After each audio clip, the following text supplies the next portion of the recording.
मैं देश भर से और बाहर से आने वाले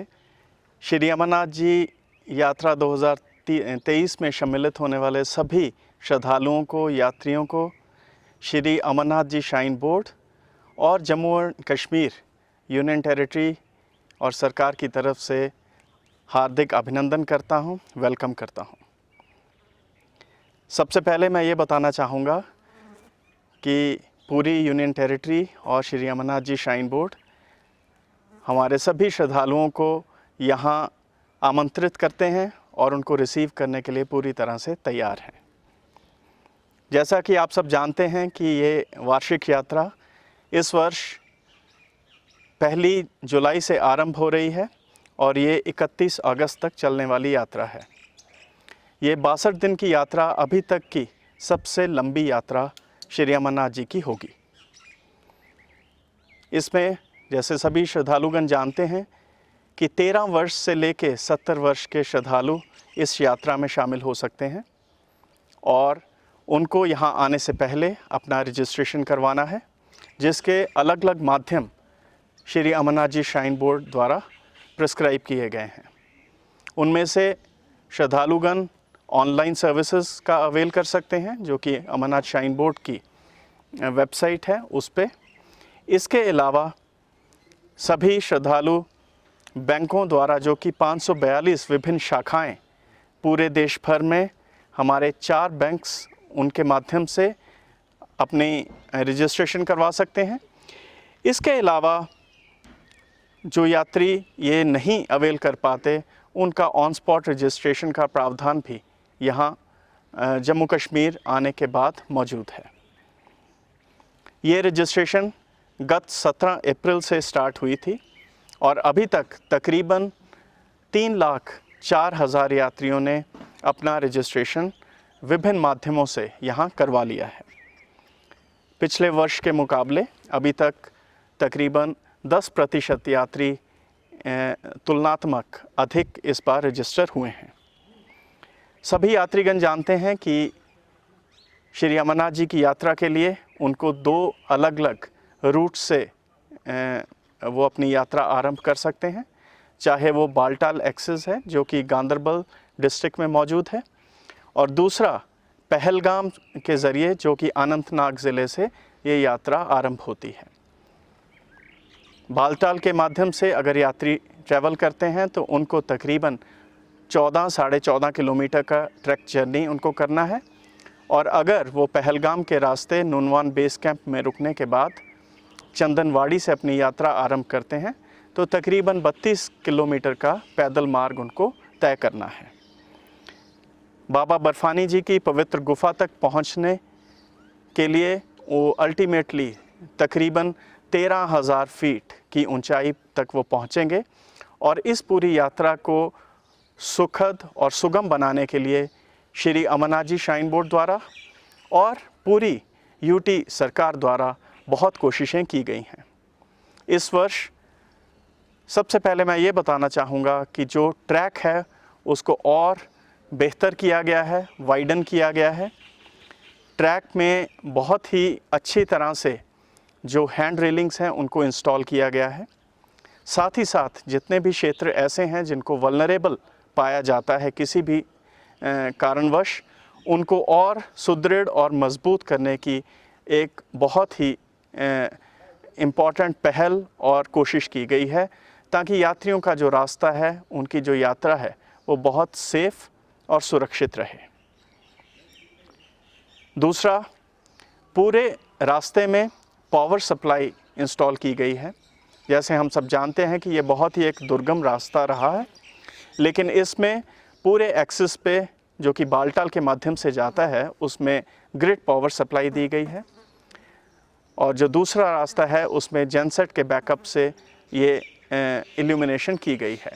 पूरा हमारा जो ट्रैक है दोनों माध्यमों से, दोनों रास्तों से, वो पूरी तरह से उसको इल्यूमिनेट किया गया है, लाइटन किया गया है, ताकि अगर किसी कारणवश कोई यात्री रात को अंधेरे में भी वापस आ रहा है तो उसको पूरी तरह से इसकी लाइटिंग अवेलेबल रहे। इसके साथ साथ पानी का प्रबंध, पीने वाले पानी का प्रबंध दोनों ट्रैक्स पे सभी कैंप्स में बहुत ही अच्छी तरह किया गया है। इसके लिए ना सिर्फ जो PHE की वाटर पाइप सप्लाई अरेंज की गई है, बल्कि अलग अलग जगह पे RO प्लांट्स को भी इंस्टॉल किया गया है ताकि सभी यात्रियों को इसका लाभ मिल सके। अगर हम हेल्थ फैसिलिटीज़ की बात करें तो जम्मू कश्मीर सरकार का जो health and medical education department है, उनके द्वारा तकरीबन 440 बेड की अलग अलग फैसिलिटीज़ सभी बेस कैंप्स पे और जितने भी और मेडिकल एड सेंटर्स ट्रैक पे निर्मित किए गए हैं उनमें प्रोवाइड की गई है। इसमें हर किस्म की दवा जो यात्रियों को ज़रूरत हो सकती है, ऑक्सीजन की फैसिलिटी, ऑक्सीजन सिलेंडर्स, मैनीफोल्ड्स और सभी वो इक्विपमेंट जिनकी ज़रूरत हो सकती है अगर हाई ऑल्टीट्यूड सिकनेस होती है तो वो सब वहाँ मुहैया कराई गई हैं। इसके अलावा यात्रियों को समय समय पर सूचना देने के लिए पब्लिक एड्रेस सिस्टम सभी कैंप्स में अरेंज किए गए हैं। उनको इन्फॉर्मेशन प्रोवाइड करने के अलग माध्यम भी हैं, चाहे वो वीडियो वॉल की फैसिलिटी हो, वो भी किया गया है। पूरे जो ट्रैक पे टेलीकॉम फैसिलिटीज़ को अवेलेबल कराने की एक बहुत ही बड़ी कोशिश की गई। इसमें एक सर्विस प्रोवाइडर द्वारा दोनों हमारे जो ट्रैक्स हैं, दोनों एक्सेस हैं, उस पे OFC केबल ले की गई है ताकि इंटरनेट फैसिलिटी और जो टेलीकॉम फैसिलिटी है उनको हर वक्त मौजूद रहे। इसी साथ 2 अन्य सर्विस प्रोवाइडर्स हैं जो कि ये फैसिलिटीज़ उनको प्रोवाइड करेंगे। टॉयलेट फैसिलिटी एक बहुत अहम ज़रूरत रही है सभी यात्रियों की, क्योंकि ये बहुत ही एक लंबी ट्रैकिंग जर्नी है और उसके लिए ना सिर्फ श्री अमरनाथ जी श्राइन बोर्ड बल्कि हमारा rural development department, municipal corporations, development authorities, उन सब ने एक जॉइंट पहल करके इस वर्ष 5100 के करीब टॉयलेट्स अलग अलग स्थानों पर ट्रैक के साथ साथ अलग अलग हमारे जितने बेस कैंप्स हैं उनमें ऑर्गेनाइज़ किए हैं। उनको साफ़ और स्वच्छ रखने के लिए तकरीबन 4000 लोगों को, सैनिटरी वर्कर्स को, उनके सुपरवाइजर्स को एम्प्लॉय किया गया है और ये कोशिश की जा रही है कि सभी टॉयलेट फैसिलिटीज़ हमेशा यात्रियों के लिए अवेलेबल रहें, साफ़ और स्वच्छ तरीके से उनकी फैसिलिटी उनको प्राप्त होती रहे। एनवायरमेंटल प्रोटेक्शन का पूरी तरह से एक कोशिश के तहत यात्रियों से भी हम अपील यही करते रहेंगे कि ये जो पहाड़ हैं उन पे वो कूड़ा ना फेंकें, उनको डस्टबिन्स में फेंकें, कैंप्स में और ट्रैक के अलॉन्ग जहाँ जहाँ भी वो अवेलेबल हैं उनको किया जाए।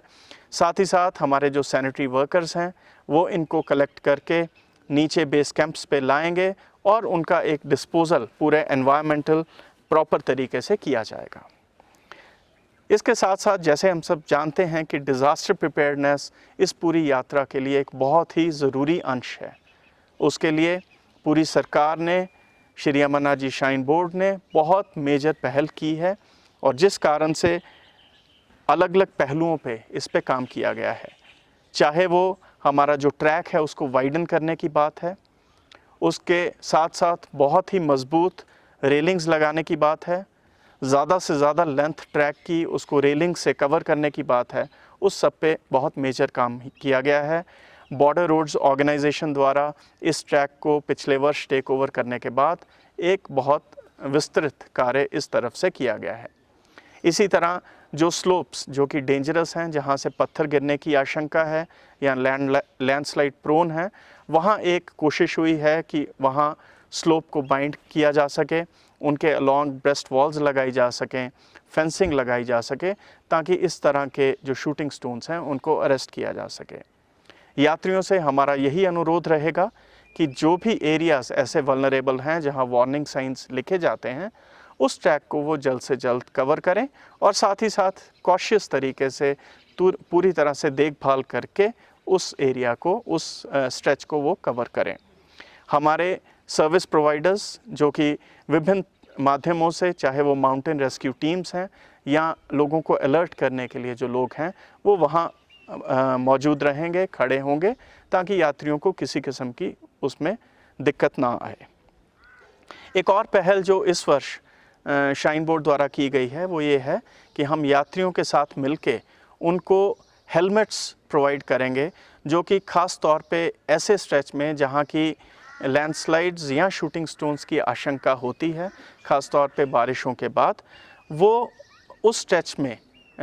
हेलमेट्स को कंपल्सरीली यूज़ करें, जो कि एक बहुत लंबा स्ट्रेच नहीं है, 2.5 से 3 किलोमीटर का स्ट्रेच है, लेकिन ये उनकी सुरक्षा, उनकी सेफ्टी के लिए बहुत आवश्यक है। इसी तरह जो लोग पोनी से ट्रैवल करते हैं, हम उनसे भी आग्रह करेंगे कि हेलमेट फैसिलिटी वो भी यूज़ करें, और ये हेलमेट्स निःशुल्क तरीके से उनको यात्रा के रिस्पेक्टिव लोकेशंस पे प्रोवाइड किए जाएंगे, जिसका कि वो अनिवार्य तरीके से इस्तेमाल करें। हमारी बहुत सी माउंटेन रेस्क्यू टीम्स, जिनकी संख्या 33-34 है, वो पूरे ट्रैक पे मौजूद रहेंगी, ताकि किसी भी यात्री को किसी किस्म की दिक्कत आती है तो उसको एड्रेस किया जा सके, उनको वहाँ से अगर रेस्क्यू करने की ज़रूरत है तो किया जा सके, उनको किसी किस्म की मदद, ऑक्सीजन सप्लाई या और किसी किस्म की सपोर्ट देनी है तो वो उसके लिए हमेशा तत्पर और मौजूद रहेंगे। हमारा एक और कोशिश है कि इस वर्ष पिछले साल की जो आपदा हुई उसको देखते हुए श्री अमरनाथ जी श्राइन, उनकी होली केव के आसपास हम यात्रियों को रात के लिए रुकने से मना कर रहे हैं। कोशिश यही है कि सभी यात्री जो अपने बाबा बर्फानी जी के दर्शन करके वापस नीचे के कैंप्स में आएँ या जो बेस कैंप की तरफ अग्रसर हों, तो इसके लिए उन सबको वहाँ रुकने की अनुमति नहीं दी जाएगी। और ये इसके लिए हमारा आग्रह, हमारा निवेदन सभी यात्रियों से रहेगा कि वो दर्शन पश्चात जो होली केव के आसपास जो बने टेंट्स हैं वहाँ ना रहें। वहाँ सिर्फ सुरक्षा बल और जितने हमारे लंगर प्रोविज़न्स हैं या कुछ दुकानें हैं वो ही मौजूद रहेंगी, और वो उनको सर्विसेज जितनी देर वो वहाँ हैं वो प्रोवाइड करेंगे, और उसके बाद यात्री अपने दर्शन उपरांत नीचे आ जाएं, ताकि उनको उनकी जो यात्रा है एक सुगम तरीके से चलती रहे और उनको उतनी ऊंचाई पे रुकने की ज़रूरत ना हो। हेल्थ फैसिलिटीज़, जैसे मैंने पहले बताया, बहुत से जो हमारे मेडिकल एड सेंटर्स हैं, एमरजेंसी एड सेंटर्स हैं, बेस कैंप्स हैं, उनको निर्माण किया गया है। हर एक सेंटर पे डॉक्टर्स और पैरामेडिकल वर्कर्स जो कि पूरी तरह से स्किल्ड और ट्रेंड हैं, उनको वहाँ रखा जाएगा।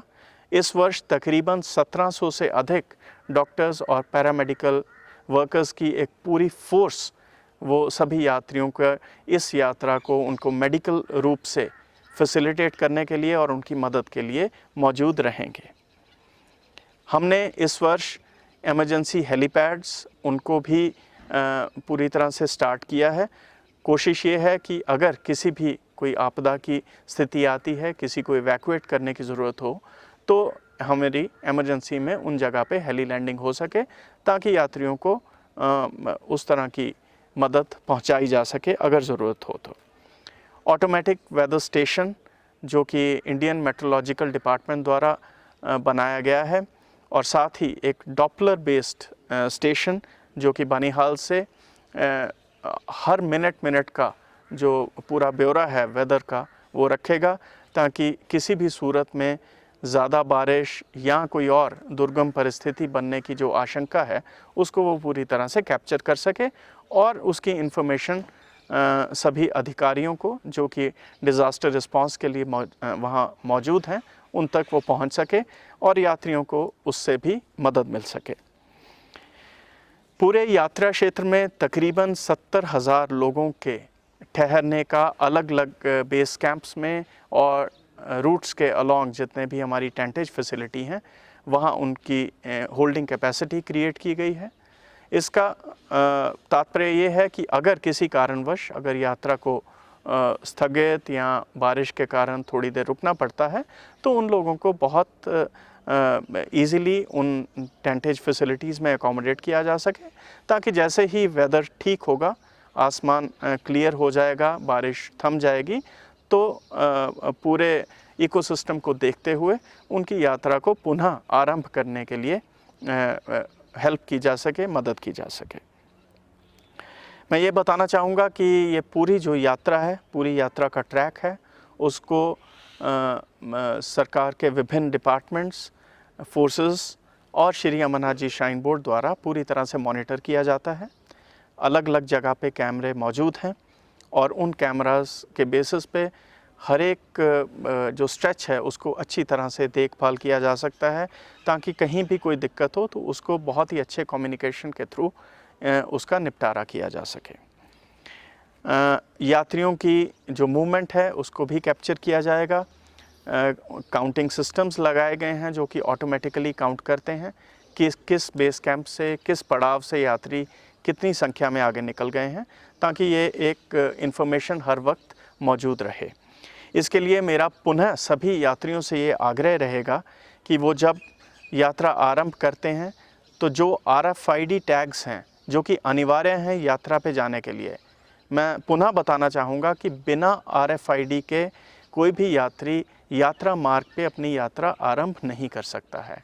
इसके लिए उसको RFID टैग, जिसकी कि बहुत ही विस्तृत इन्फॉर्मेशन, सूचना यात्रियों को अलग अलग माध्यम से, चाहे वो हमारा श्राइन बोर्ड का जो वेबसाइट है उससे, या जो बैंकिंग फैसिलिटीज़ जहां उन्होंने अपनी रजिस्ट्रेशन करवाई है उन सब जगह से उनको मुहैया कराई गई है, वो इन्फॉर्मेशन उनके पास मौजूद है। जब वो जम्मू कश्मीर में आएंगे तो अलग अलग स्थानों पर, अलग अलग डिस्ट्रिक्ट्स में उनके पूरे यात्रा रूट पे ये RFID टैग्स प्राप्त करने की उनको फैसिलिटी मौजूद है। और इवन अगर कोई यात्री किसी कारणवश पीछे नहीं ले पाता है तो उसको दोनों बेस कैंप से ये RFIDs मिल सकते हैं, प्राप्त हो सकते हैं। तो इसलिए कोई भी यात्री बिना RFID टैग के अपनी यात्रा आरंभ नहीं कर सकता है। और दूसरा, पूरी यात्रा में वो RFID के जो टैग हैं जो कि एक उनको गले में वियर करना है, वो उसको हमेशा पूरी यात्रा में अपने साथ रखें, गले में टांग के रखें, ताकि उनकी जो मॉनिटरिंग है, काउंटिंग है, कहाँ कोई यात्री किस स्ट्रेच में चल रहा है, उस चीज़ का पूरा इन्फॉर्मेशन अवेलेबल रह सके, ताकि उनको किसी भी सूरत में कोई भी मदद करनी है तो वो की जा सके। अंततः मैं यही कहना चाहूँगा कि श्री अमरनाथ जी श्राइन बोर्ड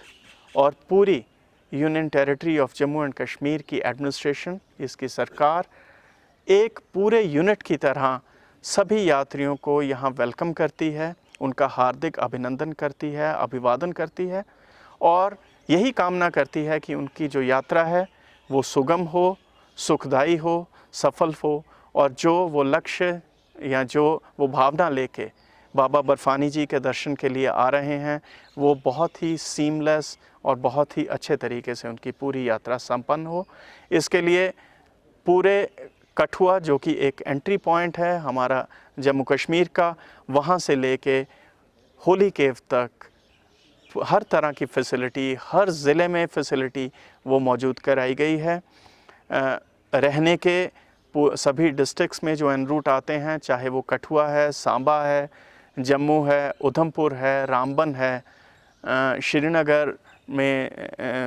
जो पैंथा चौक पे हमारा सेटअप है, और उसके बाद फिर जो सभी बेस कैंप्स हैं वहाँ बहुत ही विस्तृत फैसिलिटीज़ सभी यात्रियों के लिए की गई है। पूरी यूनियन टेरिटरी, यहाँ के सभी लोग, हमारे जो यात्री हैं पूरे देश भर से और विदेश से आते हैं, उन सब का अभिवादन करते हैं, वेलकम करते हैं और यही कामना करते हैं कि उनकी यात्रा यहाँ सफल हो और फिर वो एक बहुत ही अच्छी भावना लेके, एक सुखद अपना अनुभव लेके अपने अपने घरों तक जाएं। यही हमारी भावना है। एक बार पुनः मैं सभी यात्रियों का अभिवादन करता हूँ, वेलकम करता हूँ as CEO Shri Amarnath ji shrine board.